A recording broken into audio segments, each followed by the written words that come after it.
How are you when it comes to thinking before you speak? Listen, we all need to work on it, so let's talk about it today. My name is Crystal Evans Hurst, and I'm so glad that you're joining me. You're either watching me on YouTube or Facebook, and if you just happen to catch me here, then be sure and subscribe to YouTube or follow my Facebook page, so whenever I upload videos or even go live for a little fun and foolery, you don't miss it. Listen, I know that if you're like me, that your tongue is something that you might have to intentionally work on controlling. I think we all do. And I wanted to give you a few tips about how you can actually do that. Before I do that, I want to make sure you also know that if you're watching me today and can't always watch me, then you can listen to this same content as a podcast. And you can do that by going to crystalevanshurst.com/listen. All of my podcasts are there, and you can binge if you want to. You can also catch this podcast on Apple Podcast, Google Podcast, Stitcher, and Spotify. All right, y'all, let's talk about our tongues. Listen, I am not necessarily a person who wants to always talk a lot or wants to always have a lot to say.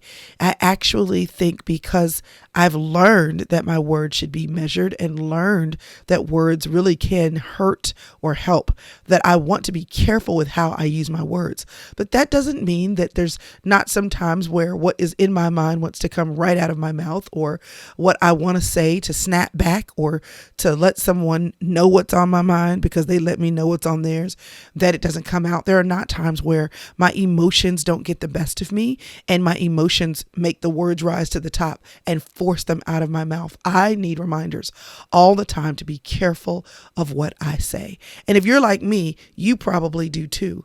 And so I wanted to just encourage you about the words that you use, because I need you to understand that your words are wonderfully, wonderfully designed to build up and to create and to establish, or they are terribly designed to tear down. Your words can be a weapon. And if you're not careful with them, they go out of your mouth and they can totally take the knees out from under someone or build them up and help them to stand. You have that power. We all do.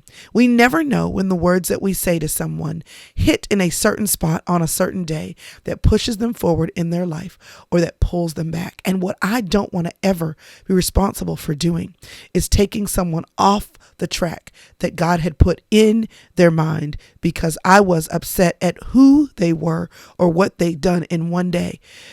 We all have bad days, right? We all have days where we want to read somebody the riot act and give them a piece of our mind and let them know how we really feel. And that's honestly where I struggle the most with my words, is when what I want to say, I feel like I need to say right now to make myself feel better or to make you feel worse because you made me feel worse too.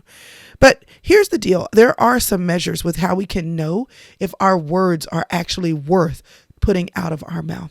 So there are three things that I want to tell you, three questions that you can ask yourself before you open your mouth. I want to be super practical today because we all know that words can hurt, words can harm. But the question is, do you have a process that you can use to think through whether or not certain words should come out of your mouth at a certain time?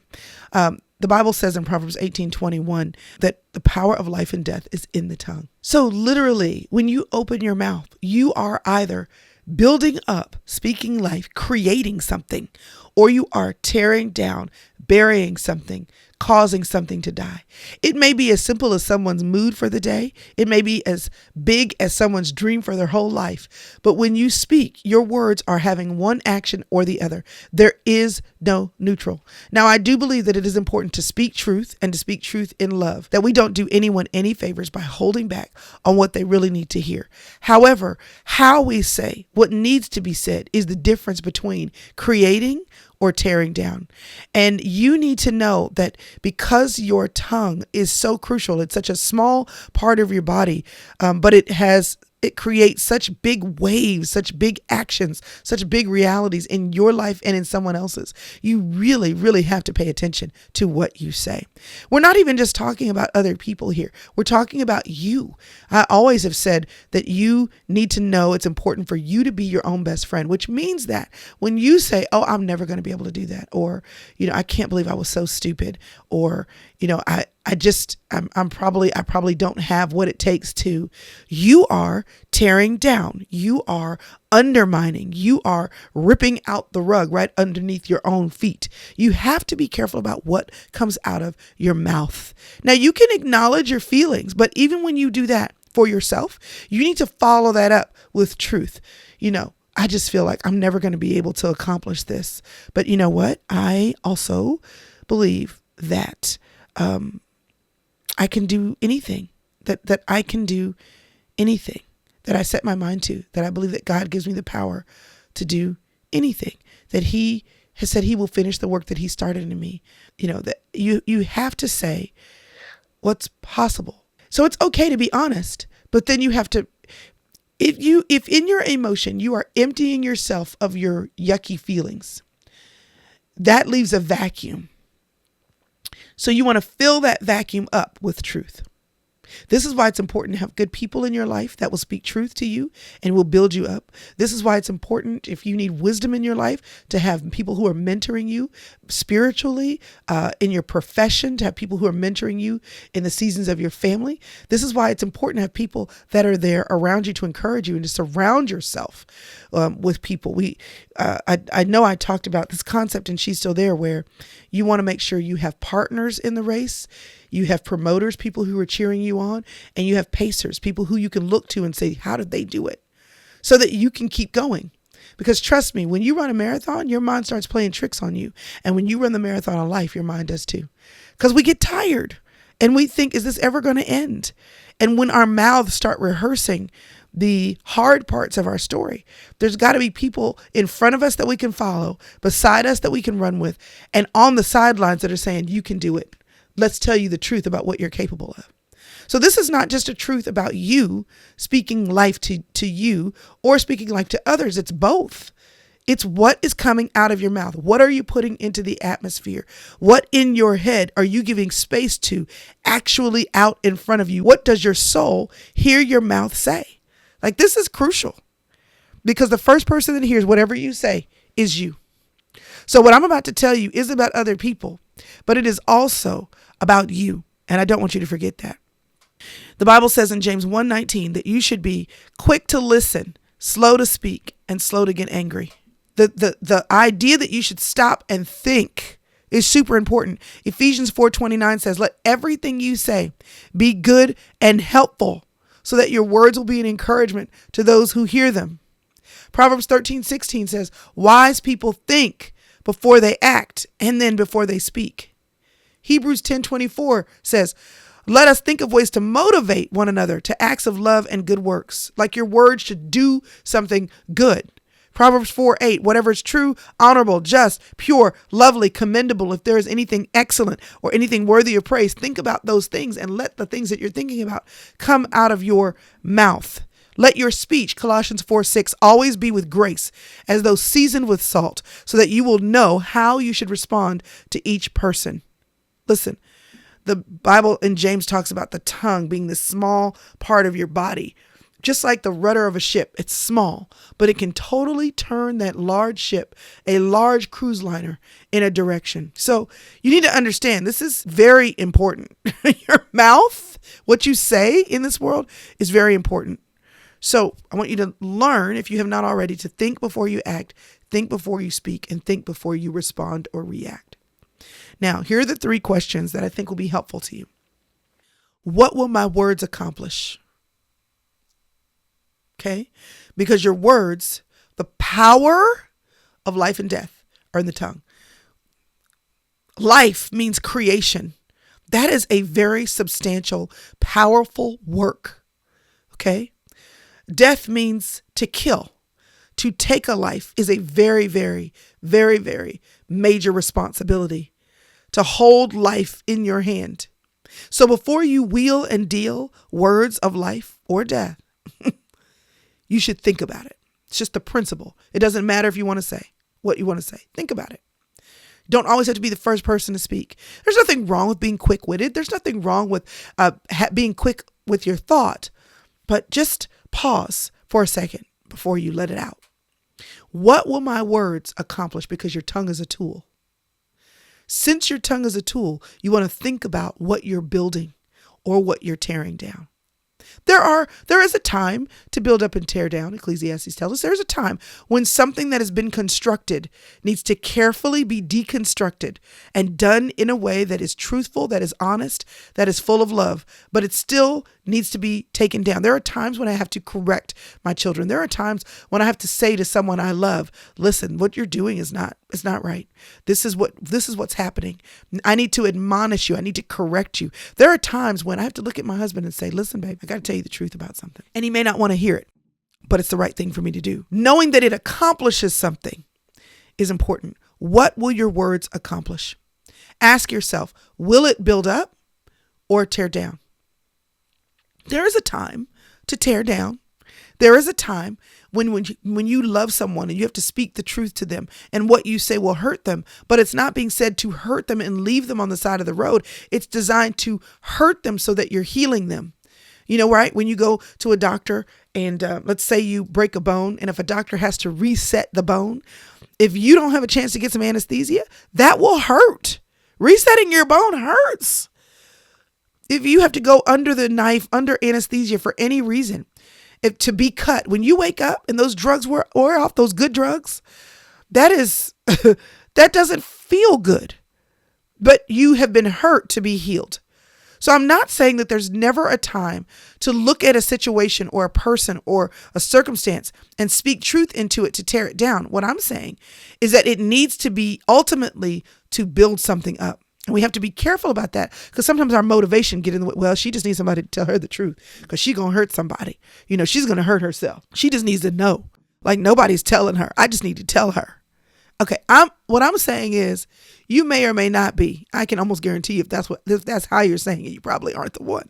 But knowing that what your words will accomplish, because when they come out of your mouth, they will accomplish something.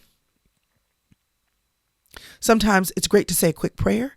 Sometimes it's great to write down what you want to say first. Sometimes it's best to call someone else and say, a trusted friend, and say, listen, I need to say this to my husband or to my kids or to my friend, to my sister, to my cousin, to this girl in ministry with me. I need to say this. Can you help me with my words? Can you help me? Can you hear what I'm about to say and tell me if I'm saying it in a way that is truthful but constructive? You got to be careful about that too, because that sometimes is called gossip. What will my words accomplish? Is there a point to my words? Will they build up or will they tear down? And then here's the big one. And this is the heart. This is why you have to take time. Will my words bless them or bless me?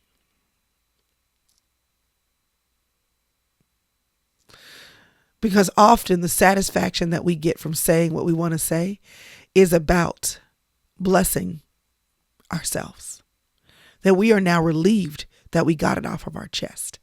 That we now feel better because we said what was on our mind. That we now feel free and lighter because now they are totally aware of where I stand. Well, did it bless them at all? Or did it just bless you? Y'all listen, that's what journals are for. That's what talking to yourself is for. That's what being in your car, turning on your radio and screaming to the top of your lungs is for. Everything that you need to get out is not necessarily for someone else to hear. So get it out. Pray about it. There are times when I have been in the car and I know that the people next to me are like, is she okay? Because I am having major conversations either with myself or with God. Because I literally am saying, in fact, I had a pastor's wife tell me once, she used to ask God when she was struggling in her marriage, she would say, God, do you see what he's doing? Like, good man, but he is not doing some things that he needs to do by me. Do you see this? Do you see how I'm getting the short end of the stick? She said I used to talk to God about this, and I would do it in the quiet of my own space because I knew that I needed to get it out, but it wasn't for me to get it out with my husband.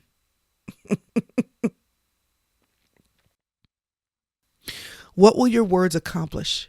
Because they have the power to create or destroy. So they will accomplish something. There's no question about that. They will do something. Are they going to do what you think and hope and want them to do? In the context of things that are noble and excellent and worthy and true. Are they love and grace together? Do they build up or do they tear down? And this is the question that gets me every time. Is it going to be a blessing to me when I say it? Or is it going to be a blessing to them? If it's a blessing to you to get it off your chest, you probably should hold it. Because if you already know what you want to say and there is nothing to accomplish with them, and there is nothing that's going to build them up or correct them in the kind, graceful way, then the words actually have no purpose other than making you feel better. So this is something I have to practice every day with my husband, with my children, with the women I work with the women I serve with at church, with my family. And listen, this is one of the greatest acts of restraint that we women will ever have, because we have a lot of thoughts, especially when emotions are involved. But a kind word spoken in due time is golden. A true word spoken in due time is rich. And a word that creates, even if it creates correction in a hope-filled way, a word that creates is a powerful tool to have and to wield with intention. Listen, you are a powerful being. If you're a woman and you're watching this video, you were given from day one, whether you have children or not, doesn't matter. Your biological design says, give life. So does your tongue. Everybody's tongue does. But a woman, because of the nurture and the mindset that we have about people and how we see things in the world, means that our tongue has a wide reach of creation or destruction. So I want you to know that it is super important for you to remember this, that the power of life and death is really in your tongue. I was next to my mother's bed when she was sick. And one day my dad and I were joking around. And you know how you cross the line between joking around either into disrespect or into hurtful statements. It sometimes the space we create to joke around with each other also means that we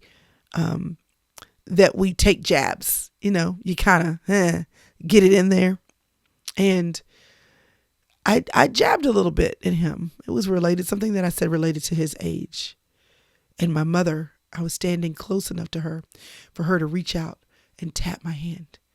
And she had this furrowed look on her brow, on her face. Her brows were knitted together and she had her lips pursed. And she said, "You have to be careful of what you say. Be careful with your words." And it wasn't about disrespect that she was correcting me about, as much as she was saying, look at what you just put into the atmosphere. Look at what you just put into the atmosphere. Be careful of what you say, because even when you're playing, you put it out into the atmosphere. Watch your words. That is the counsel I want to give you today. Before you open your mouth, before you put your powerful words of creation or destruction, they are not neutral. Before you put them into the world, are you thinking about it? Are you taking the time to measure what comes out of your mouth? And here are the three questions that can help you. What will it accomplish? Will it build up or tear down? And is it going to bless them or bless me? Your words have power. So think before you speak. Wait before you use your words. Pray before you pump out of your mouth what you want to get off of your heart. And honestly, once you start practicing this power of waiting with your words, and you see how the words you choose to put into the world, what they do, you'll see what I'm talking about. You'll see what I'm talking about. The words that you use for others, measured, they move mountains. the words that you use for yourself. Move mountains too. If this has been helpful to you, and I hope it has, then why don't you share it with a friend? Because I don't know anybody at all that doesn't need to be reminded to slow their roll when it comes to the words that roll off their tongue. All right, y'all. I'll see you next week.